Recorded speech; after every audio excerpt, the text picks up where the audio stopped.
Hello, my name is Sibyl Harmony, and this is a video about 8 misconceptions in New Age spirituality. My guides guided me to talk about this. And so, number one would be we are all one. Well, there are different levels of consciousness and teachings and levels of awareness in spirituality. So, when we are all the way home, when we're all the way up on the other side in the light, in the great central sun, or with God, whatever you want to call that, then we are still a separate being, but we're all connected into one light. We all blend together. Okay. But on many different levels, and even when we're there, we're still developing the self. We are still a soul and have a spirit. We don't one day just end up being swallowed into some huge light unless we want to stay there. We come in and out of different lifetimes, and we have the same soul, the same energy, spirit that comes into different bodies. And so on some level, we are all one, but on other levels, we're not and never will be, because we are a self, we are becoming our higher self. Our higher self is us on the other side from the future, come back to help us near in our now, near in our lifetimes. And the more near we are, the closer we are to the higher self, the better we feel. So in energy healing, we release energy or beliefs or events or karma or fears or whatever that is about what you are not, so that you can download who you really are, which can be blended into one on some levels of consciousness in some places, but is still yourself. Okay. So the way that can help us is that whatever happens to one happens to all. And so witness to abuse is abuse. You cannot just abuse one child and then the other child in the family is like, I'm fine. That child witnessed that. Witness to abuse. Or in life, you can't treat some people this way and not other people, because it's not in alignment with the divine, loving light, compassion, understanding, wisdom of the universe. And so what is done to one is done to all. So when people say all are one, that's part of that teaching, or they're talking about going to some place where we're all one giant ball of light. We merge together. And so that can make us feel like we're not alone, because really we never are. But we still have a self that we're here developing in all these different lifetimes, and that just doesn't go away. So that is number one. Okay. Number two, this is kind of a hot potato issue here to talk about, but that politics is separate from spirituality. That it's kind of like the idea of that nothing is number three, that there is no right or wrong, but that the reason why some folks, some people don't want people awakened or woke is because then they can't be programmed. So a lot of the politics now, they talk about woke. So woke is like not prejudiced, not against LGBT, not against women, for education, for government buy-in for the people. That would be my understanding of woke. Or not woke would be they want to only for you to read particular religious books, or your children to be only taught certain things, or you have to be a certain way, and programmed by fear and misinformation. Now, is there misinformation on both sides? Of course. Is the mass media put out misinformation on both sides? Yes. I don't agree with, and it's not really about like what I agree with. It's about politics being separate. And let me explain how it is not separate from spirituality. Let me explain why. So my grandchildren, their mother, when she was having trouble and needed treatment, her family could not afford it. And so because of the policies that Reagan made about, and different politics made about treating people with mental illness or drug addiction were unfunded, she ended up not being able to be a mother, which affected their lives and generations to come.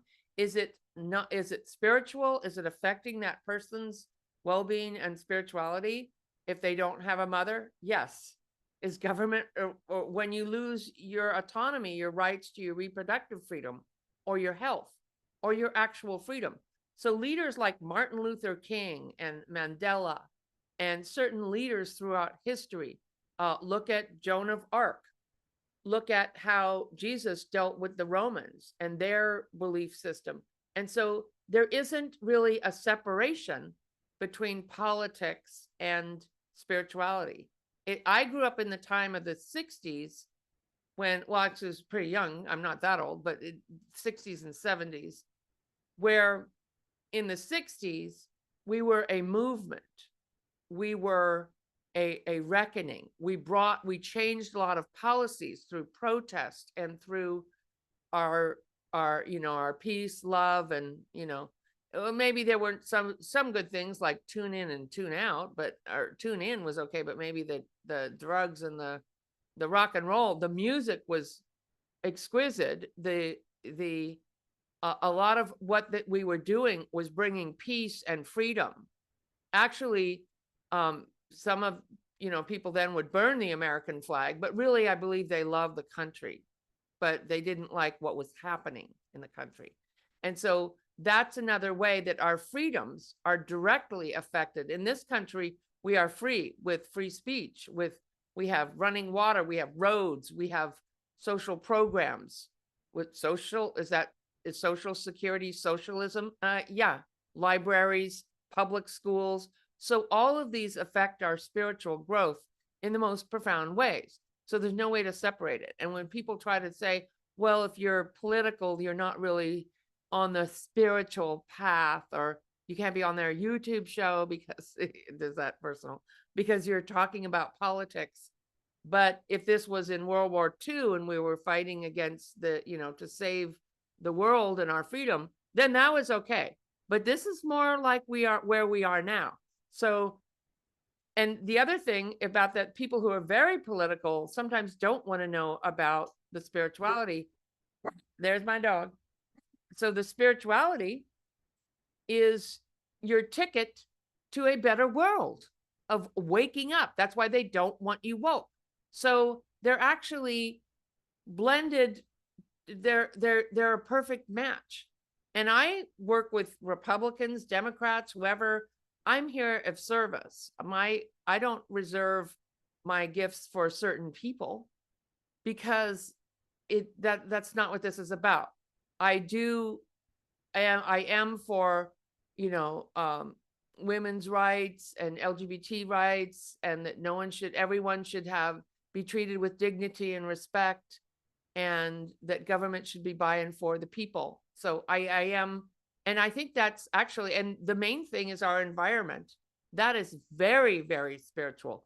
My church is in nature, and when it's being destroyed because of greed, that's very spiritual. You can't get any more spiritual than that.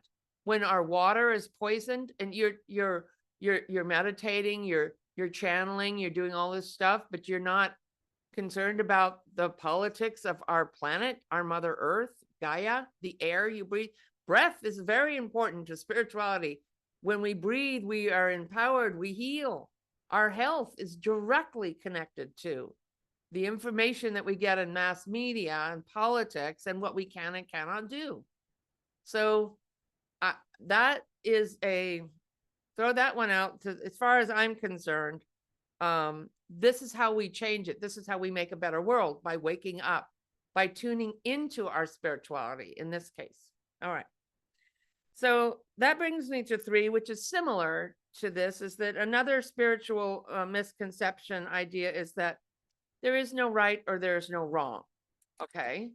That everything is right and that you should never be against everything, or that you can't be angry, or that that there is no right or wrong, and that everything should somehow be permissible. How we lost Lemuria, which I remember my lifetimes in Lemuria, was we didn't have boundaries. So this is not true. There is right and there is wrong. If I came over there and killed your children, that would be wrong. That would be very wrong. So there is morality that's required on the spiritual path, and a sense of we are here to protect and love, of course, love and compassion. We have to be careful. I feel like what this is coming from for me, and for what my guides tell me, is that we have to be careful with being right or wrong because we alienate people, and that there is no, okay, the energy is not wanting me to say this because I'm busting the game. Bust the game. Yeah. There is no right or wrong. Oh, what we can do, what's helpful, is to be neutral. So to be neutral is the center in your 6th chakra, or to be grounded and to be in your, have your heart open, to be more open.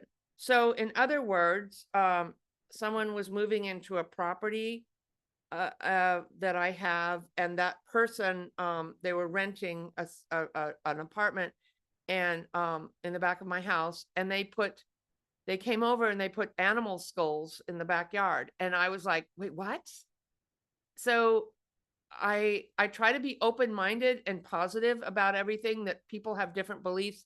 So in some of the beliefs that I'm trained in feng shui, you don't want dead animal skulls around because it's the energy of death, especially in that corner, because it was the money corner of the property. I was like, oh, that's not going to fly. And that was my first thought. And then because they're goat and cow skulls or horses or something, there was only 6 of them, but like they all started talking to me. I'm like, oh my God, now I'm talking to goats that are dead. And so I had an adverse reaction. Then I thought, am I being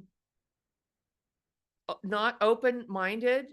Because I believe in some traditions that is to hang a skull is like artwork, and all his friends wanted the skulls that he asked, does anybody, want anything? Because I'm moving and I'm downsizing. And so they all said they wanted the skulls. I'm like, please give them to them. I don't want them here. And after talking to him, I just said, I'm trying to keep an open mind about this. It changes the energy, but so I'm not deciding on whether I'm going to allow them to be here or not, but I am looking at, how open am I to other people's points of views? To him, it's beauty, it's artwork, it's treasure, it's aesthetics. To me, it's terrible, and it's the energy of death. And I'm like, I don't want that aesthetics here, so I can set the boundary with that. So there is a right or wrong, but am I open-minded? Am I being more neutral to understanding other people and other people's points of view? So being defensive or argumentative is not a spiritual value. If you were arguing with your loved ones, visualize, 100 years from now, you'll both be dust and in the ground somewhere. Does it really matter? To me, arguing is not a spiritual value, although sometimes we need to stand our ground and set our boundaries. Okay. So is there right or wrong? Yes. Everything is not, in some spiritual circles, I hear like, well, there's no right or wrong. We have to just, I'm like, what? No, there is right or wrong. Okay. But we can be open-minded. We can be more neutral to the issues that we are dealing with ourselves and others. Okay. 4, all or nothing extremes. Okay. So all or nothing extremes is sometimes people get into spirit, they get into ego. They think because I have beads or I have crystals or I'm doing yoga or I'm on a certain diet or I have my hair like this, I'm super cool and I can lie and cheat or do, not be true to myself, but get more likes and subscribes or get, people to like me or have more friends or be more popular. And so this is not spirituality. Also, that's more like it's more like the outside.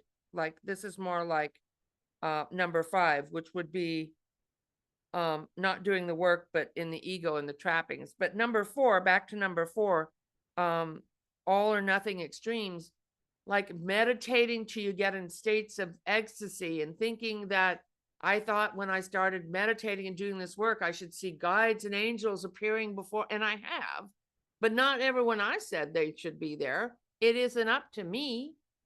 So thinking that, and just going off to a cave and leaving, leaving your kids and your children or your man. So a lot of spirituality is about our responsibilities and how we're showing up for our community and other people. It isn't all just about me because I want to meditate and feel like amazing every minute and I should be that way. And if I'm not, yes, if you don't feel reasonably balanced and aligned and happy and healthy, you've got energy in your space.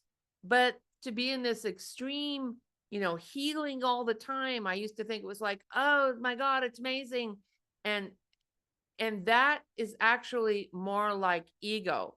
Or when you gain ability to do something like I move energy, thinking that my gift cannot be taken away. If I get into ego, if I'm not listening to my guides, anyone, your gift can be taken away.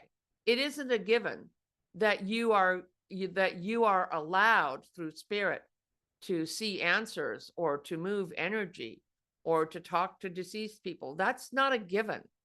That's something that is a gift to be used wisely. You could join the dark side. That's a whole nother thing. You could join the dark side and do stuff, but then God help you with the karma there. I have no interest in doing that at all. Never have. So, but some people do. But so having these extreme thinking that you're always going to be floating or happy or ecstatic or, I used to be a workshop junkie. I used to go to, do these workshops and oh my God, all the time. And I'd be high for, for a while. I was like, oh, that was so amazing. And that is not really based in health and sound grounded reality of what's good for the body and how we are affecting other people around us. Like if you think you're so spiritual, take a look. If you think you see a spiritual person, take a look at their spouse. How happy is their spouse with them? That'll tell you, unless that spouse is, they're abusive or something like that. But there's a reason no ascended masters, not many, have children. You think you're spiritual, have some children. Okay. Try that.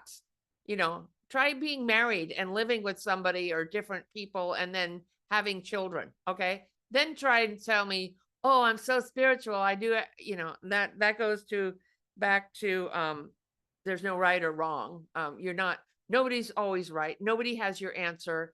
Nobody has all your answers. Sometimes people have answers, but nobody's always right unless they're God. You'd have to wonder who they were. Okay. If they were right all the time, you'd have to wonder who they were. Okay. All right. So that brings us to number 5, not doing work, ego, outside trappings. Okay. So that's more about like, I have crystals, I have this car, I have a lot of money, I must be successful, or I get this girl or this guy, or I'm, doing 9 yoga classes a day or whatever, or I have the right beads. And so looking the look and being in the in crowd, or having, I have all these, subscribers or whatever, it means that people are connecting with their level. They might be connecting with their parts of their dysfunction as well. But having the right beads or crystals or all that really is not equal to actually doing the work. Like, how are you showing up? How are you doing? Have you done your work? If your heart isn't open, you're a dangerous person. You can do anything to anybody. This is like movie star stuff. And I'm not against movie stars or people being famous or following people or anything like that. I have a channel. By the way, subscribe, like, and share my channel. It helps me out. Yeah. No, and I'm hoping I'm not, everyone has to have some ego. So it's not like we're, any one of us is completely devoid of that, because we need that to survive. But yeah, so, or to live here and to thrive. Okay, let's not be in survival, let's thrive. Okay. All right. So extremes. Oh, not doing, that was number 5, not doing the work and the outside trappings, or being an ego, thinking I have everybody's answer. You don't. I'm always right. You're not. I have, a giant heart crystal. So what? Okay. 6, airy fairy, lost in psychotropic world. So some people, this is not more like done to us, people in the new age spirituality, is we have this energy on the planet that says, this kind of Aryan energy that says that all of this is just airy fairy and it's not real. And or you think that, yeah, it's nice, it's like a little something I do for funsies, but you haven't really experienced like what's really going on. You haven't, obviously, then you are not in your awakening process too much, because when you are, you will know it, you will feel it. You will have emotions, you will have physical sensations, you will have a changing and a knowing of who you are.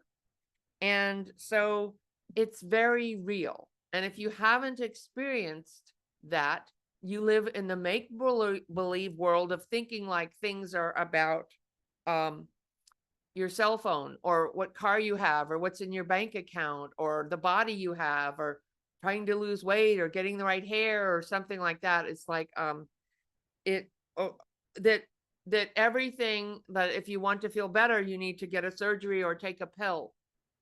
I'm not saying that you shouldn't. I'm not a doctor, and I have great respect for doctors and nurses. I am saying that this, if you think it's airy fairy, or people think you're airy fairy, or, oh, it's kind of silly and strange, but whatever. I used to do healings and get healings and receive messages and see things. And then I would still say, I was still in denial, say, if this is really real, if I'm not just making this up, then show me. I want to know if this is real. So there's this part of us that's so ingrained in our society that something is weird about being psychic, which actually means perspective. And we all have psychic abilities. We all have feelings like, I thought you were going to say that, or I was feeling like this wasn't good. We all have downloads. We all have knowings. And so to think that it's just all made up or coincidences, or that people think you're an airy fairy, or it's fun to kind of look at cards or something, but that doesn't mean that you're always right. And it doesn't mean that you're perfect. It means that you don't really understand where you are, what you're dealing with. And that's where the rubber hits the road. This is very real. Okay. And if you're not there yet and you don't believe that, that's okay. Or if other people aren't there, it is not our job to force other people into places where they're not ready to go. Because remember, this is kindergarten. We're in kindergarten or nursery school on earth. And this is about growing up. Okay. Yeah. Okay. So number 7 is technology can take the place of you. So I see people doing spiritual practices and using tools, and that's fine, or crystals, or I use tools, I use cards, I use crystals, I use sage, but I don't usually use technology tools, but that's okay if you want to do that. If you want to use a tool that balances your I don't know what any of them are. I've heard of things that helps you connect with energy, or does the healing, some machine you go in and whatever. But what I what we need to understand is that technology is not, your phone is not God or goddess. It's not your spirit guide. It might be a GPS, but it's not your spiritual GPS. And nothing can take, no AI or anything like that can take the place of your spirit, your soul. You are an eternal, ancient being, from maybe other places or worlds or dimensions or this world. You cannot be replaced by AI. Now, is there a being that could develop and grow, a thinking, maybe even feeling being that's an AI? Yes. But adding a chip to your head or a microphone in your ear or whatever is probably not a good idea, because you're here to evolve and grow, and you're always have you, and nothing can replace that. Okay. So number 7 is, all religion is bad, or all religion is good, or this religion is good and this one is bad. And this is kind of a given, I would think. But there are some very beautiful messages from the ascended masters in every religion that are about love and compassion and healing and teachings of wisdom. And so what people have done is turned religion into ways of controlling people, or instilling fear, or getting people in like cult-like situations, or even political situations, which we're seeing now, which is, you know, I guess they needed to find out and learn about being mentally ill or controlled or in fear. And so understanding that not all religion is bad and not all religion is good, that there are beautiful messages that we can connect with in the ascended masters. And when we think it's all bad, we lose that contact with the teachers, the wise teachers who have been here and walked in physical bodies before us. And I just feel like that's a shame when people can't connect with that because they don't want to connect because they've been wounded by religion, or when they're, as I said, all the other way, when they're just in that and they think there should be nothing else. And so I teach people, if you are in a religion and it's working for you, then I think you should stay there. I think you should learn that school of teaching, or Buddhism or Tibetanism or whatever it is. That's beautiful. But also understand that other people have there we go back to being right or wrong, or is there one way is the only way? Okay. No, there isn't. Okay. So and number 8 is what we've kind of talked about, is that nobody has your answer. There is free will. People can guide you, people can look at the energy, people can support you, a psychic can give you answers, a good psychic can say, sometimes things are written in stone, but nobody has your answer for everything. And you are here to learn and experience life. And so best to be equipped with tools and grow up yourself. And that, everyone, we all need support. We all need answers. I go to psychics and healers. I'm very particular about who I go to. I used to go to anybody. But we don't want to give our power away. Nobody should take your power away. Really, the answer is yet to be found, and it is always changing, and it is with your higher self, and it is with Creator, and it is being in the moment of now, because there is free will, and we are in a changing, dynamic world. Okay, so best to be grounded, best to know your truth, best to know yourself. And those are the kinds of questions which will bring you, because nobody can walk you through every day and every answer and every question. And you're here to grow up and learn and trust and evolve and heal yourself and assist others. Okay, so I hope you've enjoyed this video. Please do like and subscribe and share my videos. And I do political videos on usually Saturday, and spiritual videos come out during the week. It's been a little different because I'm developing some classes. I have classes on my website at sibylharomnoy.com, spelled with an S-I-B-Y-L. And I'm coming out with some new courses that I'm really excited about. I'm hoping they're out soon. So enjoy this video, and please like and subscribe, ring the bell, and we'll see you next time. Lots of love. Bye.